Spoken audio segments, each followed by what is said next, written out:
Fertility అమ్మ అనే పిలుపుకు శ్రీకారం చుట్టండి. పొందండి ఉచిత మొదటి కన్సల్టేషన్, మొదటి స్కాన్. సంప్రదించండి 8880747474.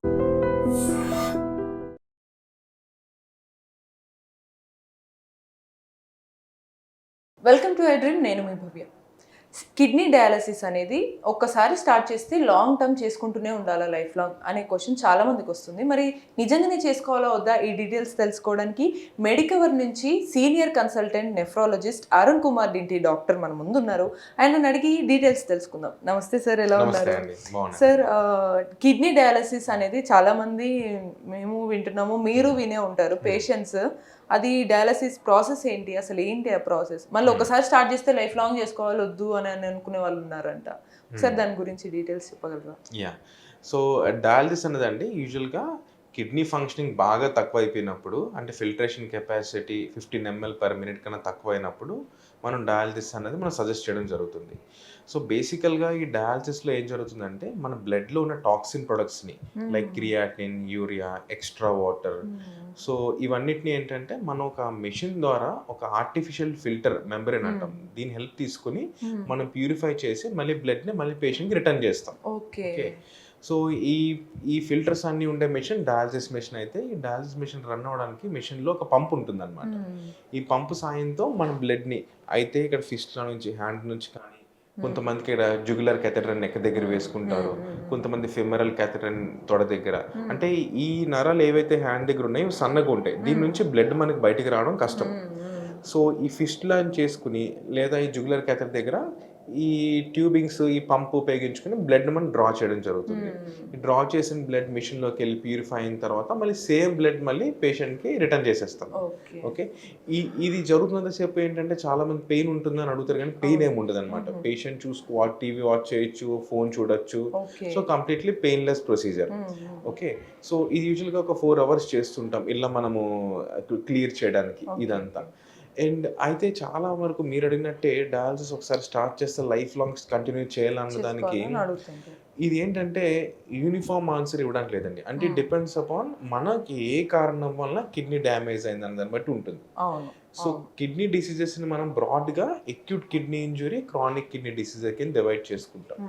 సో ఫర్ ఎగ్జాంపుల్ తాత్కాలికంగా ఒక ఇన్ఫెక్షన్ వల్ల కానివ్వండి, లేకపోతే హార్ట్ వల్ల కానివ్వండి, సమ్ టైమ్స్ ఒక్కోసారి ఎలర్జీస్, అది మెడిసిన్ ఎలర్జీ కావచ్చు, సమ్ రీజన్స్ వలన టెంపరీగా కిడ్నీ షట్ డౌన్ అయింది. ఓకే. ఈ టెంపరీగా కిడ్నీ షట్ డౌన్ అయినప్పుడు ఈ కిడ్నీ మళ్ళీ రీస్టార్ట్ అయ్యేంత వరకు డయాలసిస్ అవసరం పడుతుంది. This is temporary dialysis. ఒక వారం పట్టచ్చు, ఒక నెల పట్టచ్చు, వాళ్ళు ఎవెన్చువల్గా మళ్ళీ వాళ్ళు బయటకు వచ్చేస్తారు. ఇది ఎక్యూట్ కిడ్నీ ఇంజురీ అంటాం. క్రానిక్ కిడ్నీ డిసీజ్ అనేసరికి ఏంటంటే దీర్ఘకాలంగా కొద్దిగా కిడ్నీ డ్యామేజ్ అవడం. ఉదాహరణకి డయాబెటీస్. సో ఒక 10 ఏళ్ళ పై నుంచి డయాబెటీస్ ఉండడం, అది కంట్రోల్ లేకపోవడం వల్ల కొద్దిగా ఎవ్రీ ఇయర్ కొంచెం డ్యామేజ్ అయ్యి ఈరోజు కిడ్నీ అనేది ఒక డయాలసిస్ స్టేజ్, అంటే ఎండ్ స్టేజ్ రినల్ డిసీజ్ స్టేజ్కి వచ్చినప్పుడు వీళ్ళకి ఏదైతే మనం డయాలసిస్ స్టార్ట్ చేసామో వీళ్ళకి మాత్రం లైఫ్ లాంగ్ కంటిన్యూ అయ్యే అవకాశం ఉంటుంది. సో వాళ్ళకి ఓన్లీ ఒక ఆల్టర్నేటివ్ వచ్చేసి kidney transplantation. So otherwise they have to continue అనమాట. సో అందుకని కారణం తెలుసుకొని మన డెసిషన్ చెప్పాలి. అంటే రీజన్ ని బట్టి, వాళ్ళకున్న కండిషన్ ని బట్టి అది లాంగ్ టర్మా, షార్ట్ టర్మా, ఇమీడియట్ అనేది తెలుస్తుంది. అంతేగాని ప్రతి ఒక్కరికి లాంగ్ టర్మ్ ఉండదు. సరే, ఈ డయాలసిస్ తర్వాత ఆ ట్రీట్మెంట్ ఎలా ఉంటుందో మనం ఇప్పుడు తెలుసుకున్నాం. తర్వాత అందరు తీసుకోవాల్సిన జాగ్రత్తలు ఏమంటారు? సో ఇప్పుడు మనం suppose chronic kidney disease, long term dialysis ఎవరైతే ఉన్నారో వాళ్ళ గురించి మాట్లాడుకుందాం. సో ఈ డయాలసిస్లో ఏంటంటే మనకి ఈ విష పదార్థాలు ఏవైతే టాక్సిన్స్, క్రియాటిన్, యూరియా ఇలా అనుకున్నామో వీటితో పాటు కొంతమంది వైటమిన్స్ కూడా వెళ్ళిపోతాయి, water soluble. So water soluble vitamins వాటర్లో డిజాల్వ్ అయిపోతాయి కాబట్టి మనం వీళ్ళ నుంచి యూరిన్ రాకపోవడం వల్ల సో మనం మెషిన్లోనే వాటర్ రిమూవ్ చేస్తాం బ్లడ్ నుంచి. సో వాటితో పాటు కొంత వాటర్ సాల్యుబుల్ వైటమిన్స్ కూడా పోతూ ఉంటాయి. సో వీళ్ళు ఏంటంటే కిడ్నీకి అందరూ ఓన్లీ ఈ యూరిన్ ఫార్మేషను ఒకటే అనుకుంటారు, కానీ ఇవి కాకుండా ఇంకా 10 ముఖ్యమైన ఫంక్షన్స్ ఉన్నాయి. ఓకే. వాటిలో అతి ముఖ్యమైనది అంటే బ్లడ్ ప్రొడక్షన్. సో కిడ్నీ పేషెంట్స్కి అందుకే మీరు చూస్తే హెమోగ్లోబిన్ చాలా తక్కువగా కనిపిస్తుంది. ఓకే. అండ్ దాని తర్వాత calcium, vitamins, vitamin D, phosphorus, ఇవన్నీ మన బోన్ స్ట్రెంగ్త్కి, నర్వ్స్కి చాలా హెల్ప్ అనమాట. సో ఈ డయాలసిస్ మెషిన్తో మనం ఏం చేయగలుగుతాం అంటే ఓన్లీ విష పదార్థాలను మాత్రమే మనం రిమూవ్ చేయగలుగుతాం. ఓకే.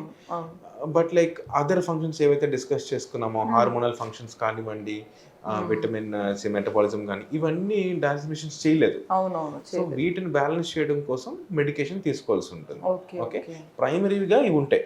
అంటే సపోజ్ షుగర్ అయితే షుగర్ టాబ్లెట్, బీపీ టాబ్లెట్స్ వాడుకోవడము, ఎక్స్ట్రా సప్లిమెంటేషన్స్ వచ్చేసి వైటమిన్ సప్లిమెంట్స్ కానివ్వండి, ఐరన్ సప్లిమెంట్స్ కానివ్వండి, మెటబాలిజం ఎరిథ్రోపాయిటిన్ ఇంజెక్షన్స్ అన్న కానివ్వండి, ఇవి రెగ్యులర్ గా తీసుకోవాల్సి ఉంటుంది.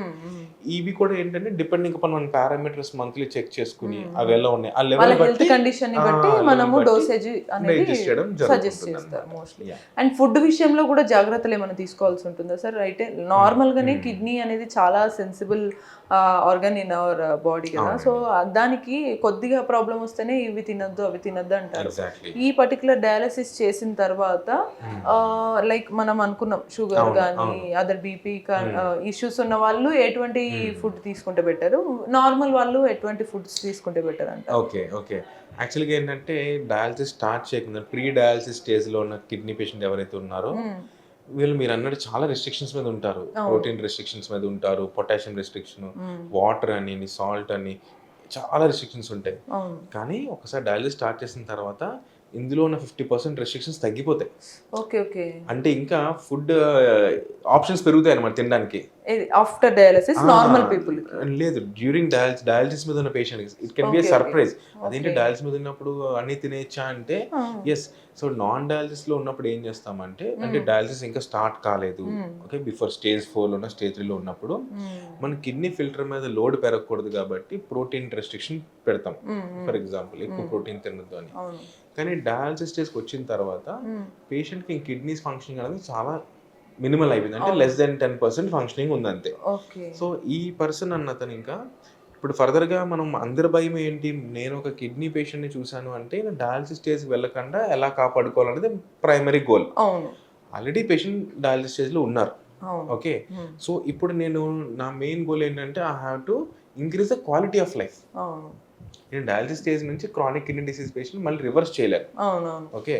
సో ఇప్పుడు క్వాలిటీ ఆఫ్ లైఫ్ పెంచాలి అంటే అయితే ట్రాన్స్ప్లాంటేషన్ ఆప్షన్ ఇవ్వడము, ఎవరైనా డోనర్స్ ఉంటే, లేకపోతే ఈ ఆప్షన్ లేనప్పుడు డయాలసిస్ కంటిన్యూ చేసే టైంలో నేను ప్రోటీన్ డైట్ తీసుకోమని చెప్తాను, so that he'll have energy. ఎందుకంటే డయాలసిస్లో మనం అనుకున్నట్టు ఈ క్రియాటిన్ యూరియాతో పాటు కొంతవరకు వైటమిన్స్ లాస్ అవుతాయి, ఓకే, కొంతవరకు ప్రోటీన్ మాట్లాడుకున్నా అన్ని మెయిన్ థింగ్స్ అన్ని బాడీలో ఎనర్జీ ఇచ్చే థింగ్స్ అన్ని కొంచెం డౌన్ అవుతుంటాయి అన్నమాట. ఈ దీంతో మనం ఏంటి అంటే ఫుడ్ తినకపోతే వీక్నెస్ ఇంకా ఎక్కువైపోతుంది, ఓకే. అండ్ ఫర్దర్గా నేను కిడ్నీని ఇంకా ఆల్రెడీ డ్యామేజ్ అయిపోయింది, కిడ్నీని ఇంకా సేవ్ చేసేయలేను కాబట్టి నేను I will put them on protein diet, protein తినేయచ్చు అని చెప్తాం, ఓకే. ఇది మెయిన్గా ఉంటుంది.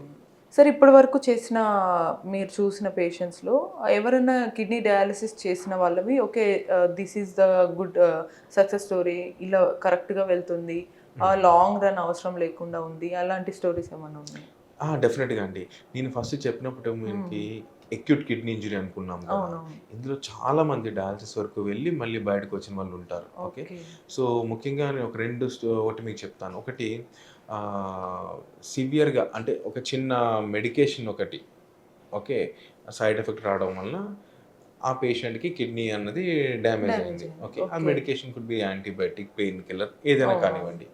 సో అయితే ఆ పర్సన్ ఏంటంటే ఆల్మోస్ట్ ఒక 3 to 4 months డయాలసిస్ మీద ఉండి, ఓకే, అండ్ దెన్ తర్వాత రికవర్ అయ్యి కంప్లీట్గా రికవర్ అని కూడా జరిగింది. అంటే క్రియాటిన్ 15 పైకి వెళ్ళిపోయి డయాలసిస్ స్టార్ట్ చేసి, ఓకే, ఆ స్టేజ్ నుంచి మనం ఐడెంటిఫై చేసుకుని ఎందుకు ఎట్లా అయిందని దానికి కరెక్ట్గా మన మెడికేషన్ యూజ్ చేసి, ఓకే. సో మళ్ళీ స్లోగా మానిటరింగ్ చేసుకోవడం వల్ల ఆఫ్టర్ 3 to 4 months ముందు డయాలసిస్ బయటకు వచ్చారు. బయటకు వచ్చిన తర్వాత స్లోగా ఒక 1 yearకి కంప్లీట్గా నార్మల్ కిడ్నీ ఫంక్షనింగ్ అయింది. సో అదే మనకు చెప్తున్నాను కదా, మన ఏంటి రూట్ కాజ్ అని మనం ఎవాల్యుయేషన్ చేసుకోవాలి, సో సొల్యూషన్ అనేది ఫైండ్ చేయడం ఈజీ అవుతుంది. సో క్లియర్గా ఏంటంటే కిడ్నీ డయాలసిస్ చేసుకోవడానికి వెళ్ళే ముందు మన హెల్త్ కండిషన్కి డాక్టర్ సజెస్ట్ చేసే దాన్ని బట్టి ట్రీట్మెంట్ తీసుకుంటే అది రివర్స్ చేయడానికి పాసిబుల్ అయిన సక్సెస్ స్టోరీస్ కూడా ఉన్నాయని చెప్తున్నారు.